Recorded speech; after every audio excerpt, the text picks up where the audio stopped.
Hello everyone, welcome to high study. आज का topic है बैलेंस ऑफ पेमेंट। समझते हैं बैलेंस ऑफ पेमेंट क्या होता है। जब कोई कंट्री जैसे कि इंडिया का कोई इंडिविजुअल या फिर कोई कॉरपोरेट या government rest of the world के साथ इकोनॉमिक एक्टिविटीज़ करती है तो इस जो फिनोमिना है इसको बोलते हैं बैलेंस ऑफ पेमेंट। जो इकोनॉमिक एक्टिविटीज है उसमें आपका आता है एक्सपोर्ट, इंपोर्ट, इन्वेस्टमेंट, ईसीबीज या फिर ट्रांसफर्स, ये सारी चीज़ें आती है। जब इन सब का लेखांकन किया जाता है तो उसको बोलते हैं आपका बैलेंस ऑफ पेमेंट। करता कौन है? आरबीआई, क्योंकि वो है सेंट्रल बैंक। ठीक है, तो आरबीआई वार्षिक या फिर तिमाही तौर पर एक लेखांकन जारी करता है जिसमें भारत का जितना भी एक्सपोर्ट इंपोर्ट वस्तुओं सेवाओं का वो सब उसमें होता है, तो उसी को बोलते हैं अपन बैलेंस ऑफ पेमेंट। आगे समझते हैं दो चीज़ें। एक होता है आपका क्रेडिट साइड, ये होता है पॉजिटिव, और एक होता है आपका डेबिट साइड या होता है नेगेटिव।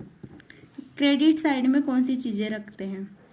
जब कंट्री से आपकी जो फॉरेन करेंसी है, जैसे कि मान लेते हैं डॉलर, उसका इनफ्लो होता है, उसको बोलते हैं अपन, उसको रखते हैं क्रेडिट साइड में। तो अब डॉलर या किसी भी फॉरेन करेंसी, ध्यान रखना है इसमें, तो उसका इनफ्लो कब होगा? या तो जब अपन वस्तुओं सेवाओं का एक्सपोर्ट करेंगे। एक्सपोर्ट करने से क्या होगा? जब वो यहाँ से जाएगी तो उसका पेमेंट जो होगा वो फॉरेन करेंसी में होगा, तो इससे फॉरेन करेंसी का इनफ्लो होगा। दूसरा क्या हो सकता है? एक्सपोर्ट के अलावा जो आपका इन्वेस्टमेंट कर दे, जो इन्वेस्टर्स होते जैसे कि एफडीआई या फॉरेन पोर्टफोलियो इन्वेस्टर, ये सब इन्वेस्ट करेंगे तो जो फॉरेन करेंसी है उसका भारत में इनफ्लो होगा। तीसरा हो सकता है आपका कोई जो एनआरआई वगैरह है जो फॉरेन में रहते हैं वो सब अपना अकाउंट भारत में खुलवा ले, तो उससे भी फॉरेन करेंसी का इनफ्लो हो सकता है। इन सब से क्या होता है कि भारत में फॉरेन करेंसी की सप्लाई अच्छी खासी हो जाती है, जिससे कि भारत का जो रुपया है वो डेप्रिशिएट नहीं होता। ठीक है। डेबिट साइड क्रेडिट साइड का जस्ट अपोजिट है। डेबिट साइड में क्या रखा जाता है? जब किसी कंट्री से फॉरेन करेंसी, कोई सी भी करेंसी हो, उसका आउटफ्लो हो जाता है तो उसको बोलते हैं अपन, उसको रखते हैं डेबिट साइड में। अब आउटफ्लो कब होता है? या तो हम इंपोर्ट करेंगे, तो जब किसी वस्तु का इंपोर्ट करेंगे तो उसका जो पेमेंट है वो फॉरेन करेंसी में होगा, तो भारत से बाहर जाएगी फॉरेन करेंसी।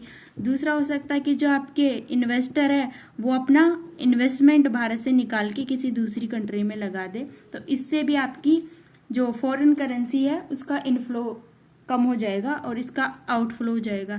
ये भारत के लिए अच्छी कंडीशन नहीं है, क्योंकि इससे भारत का रुपया डेप्रिशिएट होगा और जो फॉरेन करेंसी है उसकी डिमांड बढ़ जाएगी। ठीक है, आगे समझते हैं बैलेंस ऑफ पेमेंट। इसमें क्या होता है? इसमें आपके होते हैं दो अकाउंट, एक है करंट अकाउंट और एक है आपका कैपिटल अकाउंट। जो करंट अकाउंट है उसमें भी दो चीजें होती है आपका, एक होता है आपका विजिबल ट्रेड या दृश्य व्यापार, और एक होता है इनविजिबल ट्रेड या अदृश्य व्यापार।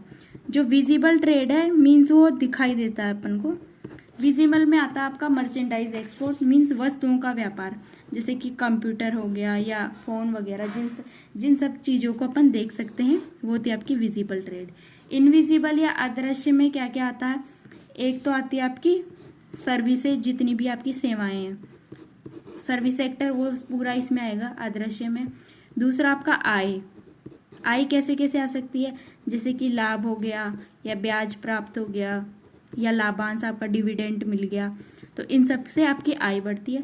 जो तीसरा आपका वो है ट्रांसफर, पेमेंट ट्रांसफर होता है, उसको वो भी आपके इनविजिबल ट्रेड में आता है। इसमें आपका ट्रांसफर में क्या आ गया?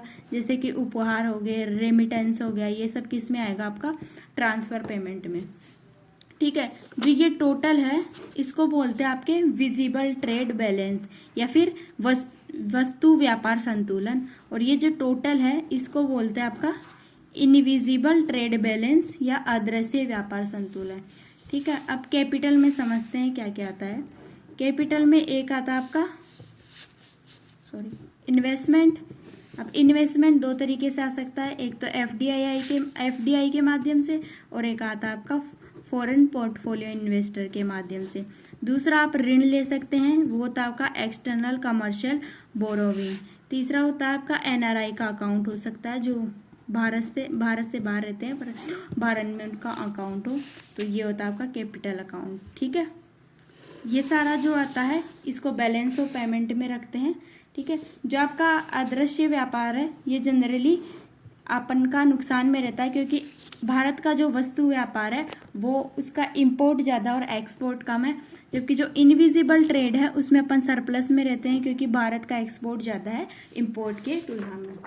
आगे समझते हैं करंट अकाउंट डेफिसिट क्या होता है। करंट अकाउंट अभी देख लिया, उसका डेफिसिट है मीन्स इसमें नुकसान में अपन। तो करंट अकाउंट डेफिसिट होता है आपका net export minus net import. ठीक है, अब एक्सपोर्ट किस किस चीज़ का हो रहा है, वस्तुओं का एक्सपोर्ट E4 एक्सपोर्ट प्लस सेवाओं का एक्सपोर्ट, और जो आपका इंपोर्ट है वो भी किन किन का हो रहा है, वस्तुओं का इंपोर्ट माइनस सेवाओं का इंपोर्ट। ठीक है, जब वस्तुओं का एक्सपोर्ट और वस्तुओं का इंपोर्ट जब इसमें से इसको डेफिसिट करेंगे तो ये आपका आ जाएगा वस्तु व्यापार संतुलन, और सेवाओं का एक्सपोर्ट माइनस सेवाओं का जब इंपोर्ट करेंगे इसको और इसको मिला के तो ये आ जाएगा आपका सेवा व्यापार संतुलन। इसका मतलब है कि आपका करंट अकाउंट डेफिसिट कैसे प्राप्त किया जाता है, वस्तु व्यापार संतुलन प्लस सेवा व्यापार संतुलन दोनों को ऐड करके आपका करंट अकाउंट डेफिसिट प्राप्त किया जाता है। यह करंट अफेयर्स में रहता है, क्योंकि भारत का जो करंट अकाउंट डेफिसिट है वो हमेशा बढ़ा हुआ रहता है, क्योंकि भारत का जो इम्पोर्ट है वो कम है और इम्पोर्ट ज़्यादा और एक्सपोर्ट कम है, इस वजह से। ठीक है, अभी अपन ने देखा था एक्सटर्नल कमर्शियल बोरोइंग, तो समझते हैं ECB क्या होता है।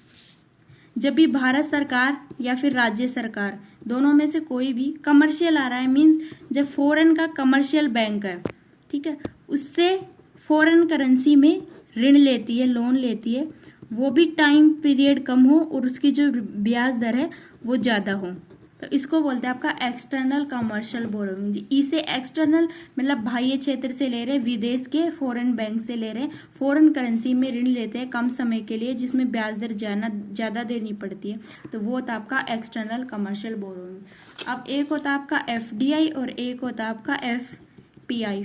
इन दोनों में क्या डिफरेंस है, जब कोई विदेशी निवेशक किसी देश के फर्म में इंटरेस्ट कमाने के उद्देश्य से इन्वेस्ट करता है तो उसको बोला जाता है आपका फॉरेन डायरेक्ट इन्वेस्टर। ठीक है, और फॉरेन पोर्टफोलियो इन्वेस्टर, जब कोई विदेशी निवेशक किसी देश की जो वित्तीय एसेट्स होती है उनमें इन्वेस्ट करता है, जैसे कि आपका शेयर मार्केट, बॉन्ड्स वगैरह हो गई, तो उसको बोला जाता है फॉरेन पोर्टफोलियो इन्वेस्टर। ठीक है, ये टोटल हो गया आपका बैलेंस ऑफ पेमेंट। ऐसी और वीडियो देखने के लिए हाई स्टडी चैनल को सब्सक्राइब कर लीजिए, और इकोनॉमिक्स की प्लेलिस्ट डाल दी गई, इसको आप विजिट कर सकते हैं। Thanks for watching.